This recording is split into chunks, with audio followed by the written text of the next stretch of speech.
The shadows lengthen, my friends, and the veil between our world and the next grows thin.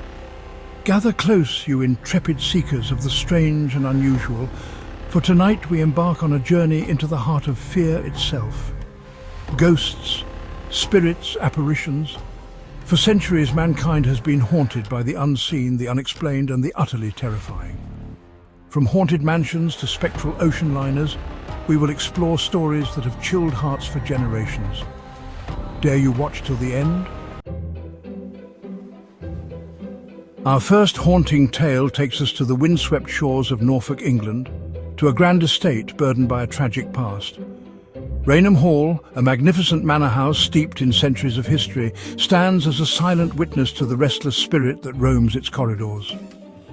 It is within these hallowed halls that the spectral figure of Lady Dorothy Walpole, known as the Brown Lady, drifts through the shadows. The year was 1836, and Captain Frederick Marryat, a seasoned naval officer, claimed to have encountered the Brown Lady. Picture Captain Marryat standing in the dim light of the hall, his heart pounding. As he gazed upon the grand staircase, a chill ran down his spine, for there, descending the steps with an ethereal grace, was the Brown Lady. Her gown was of a rich brown brocade, her face obscured by a veil that did little to hide the hollow glow of her eyes. Some whisper that Lady Dorothy was imprisoned within the walls of Raynham Hall, her heart broken by a cruel husband. Others claim she wanders in search of her lost children, her cries of anguish echoing through the centuries. In 1936, two photographers, Captain Provand and Indra Shira, were on assignment for Country Life magazine, capturing the eerie beauty of Raynham Hall. As Captain Provand prepared to photograph the grand staircase, a shadowy form began to materialize in the viewfinder. The developed photograph, known as the Brown Lady photograph, clearly shows the spectral figure of a woman, her features obscured by a veil, descending the grand staircase. To this day, visitors to Raynham Hall claim to feel a cold spot, a sudden drop in temperature as they ascend the grand staircase. Now, my friends, we set sail upon a sea of mystery, leaving the haunted halls of Raynham Hall behind for the spectral decks of a majestic vessel. The RMS Queen Mary, now permanently moored in Long Beach, California, serves as a floating hotel and museum, but beneath its glamorous facade lurks a chilling past. Over 50 deaths have been recorded aboard the Queen Mary, from tragic accidents to unexplained disappearances. One of the most haunted areas of the ship is said to be the first-class swimming pool, drained and empty now, but still echoing with the laughter and screams of a bygone era. Visitors have reported seeing ghostly figures shimmering in the waterless basin, their spectral forms gliding beneath the surface. Another hotspot of paranormal activity is stateroom B340, a cabin with a particularly chilling reputation. Guests who have dared to spend the night in this haunted stateroom have reported unsettling occurrences, disembodied whispers, icy cold spots, and the feeling of an unseen presence. The ship's engine room, a labyrinth of steel and steam, is also said to be teeming with paranormal activity. It was here that a young crewman, John Henry, met a gruesome end, crushed to death by a heavy door during a routine drill. But perhaps the most infamous spirit said to haunt the Queen Mary is that of a woman in white, often seen gliding through the ship's first-class lounge. So, my friends, if you ever find yourselves aboard the Queen Mary, be sure to listen closely. You never know what whispers from the other side you might hear carried on the ocean breeze. Chapter 3. The Bell Witch Cave, where darkness dwells. And now, my friends, we journey deep into the heartland of America, to a place where the veil between our world and the next is as thin as a cobweb. Adams, Tennessee, a small town steeped in history and shrouded in an eerie legend. The legend of the Bell Witch. It is here in a shadowy hollow that we find the Bell Witch Cave, a natural cave carved into the earth. In the early 1800s, this unassuming cave became the epicenter of one of the most terrifying and well-documented hauntings in American history. It all began with the Bell family, pioneers who carved a life for themselves in the untamed wilderness of Tennessee. John Bell, the patriarch of the family, was a respected farmer and community leader, but his idyllic life was about to be shattered by a malevolent force. At first there were whispers, strange noises in the night, disembodied voices that seemed to taunt the Bell family from the shadows. But as days turned into weeks, the haunting escalated with a terrifying intensity. Objects moved on their own, furniture overturned, and the children were pinched, scratched, and even slapped by an unseen hand. The entity responsible for this reign of terror identified itself as Kate Batts, a cantankerous old woman who had been a neighbour of John Bell and had blamed him for her misfortunes.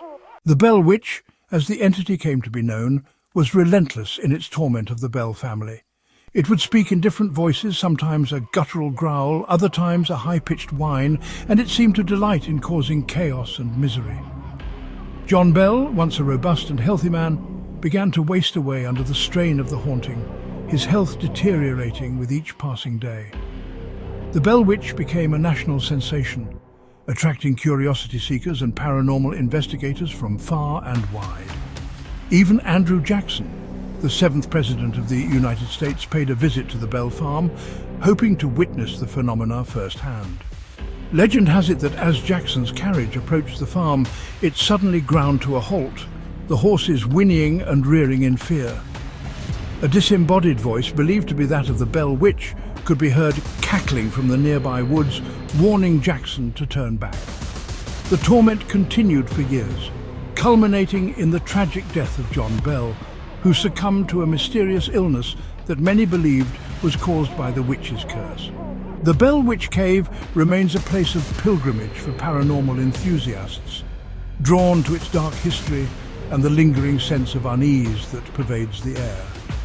Some visitors claim to have heard strange noises emanating from the cave, disembodied whispers that seem to beckon them closer. Chapter 4. The Ghosts of the Stanley Hotel, Inspirations of Terror. And now, my friends, for our final tale of terror, we travel westward to the majestic Rocky Mountains of Colorado, where a grand hotel stands sentinel over a landscape of breathtaking beauty and chilling secrets. The Stanley Hotel, an imposing Victorian structure perched high above the town of Estes Park, has long been a destination for those seeking respite in the splendor of nature. Built in 1909 by Freelan Oscar Stanley, a wealthy inventor and automobile enthusiast, the Stanley Hotel quickly became a popular destination for the elite. But tragedy was not a stranger to the Stanley Hotel.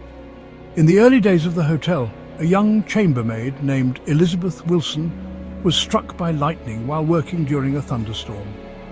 She survived the ordeal but was said to have been forever changed, claiming to have seen glimpses of the afterlife during her near-death experience. Elizabeth continued to work at the Stanley Hotel, becoming a beloved figure among the staff and guests.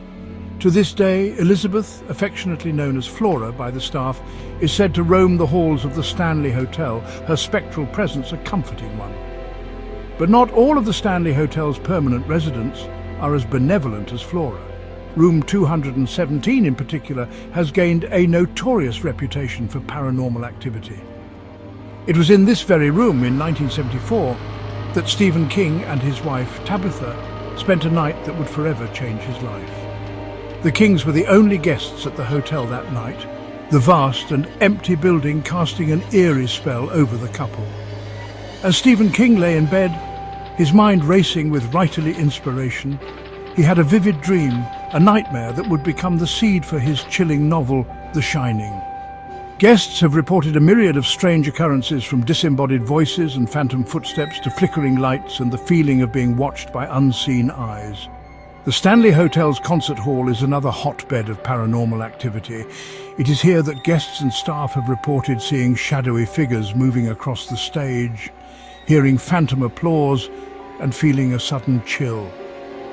So, my friends, if you ever find yourselves venturing into the Colorado Rockies, be sure to book a night at the Stanley Hotel. Just be sure to keep your eyes open and your ears tuned for the whispers of the past.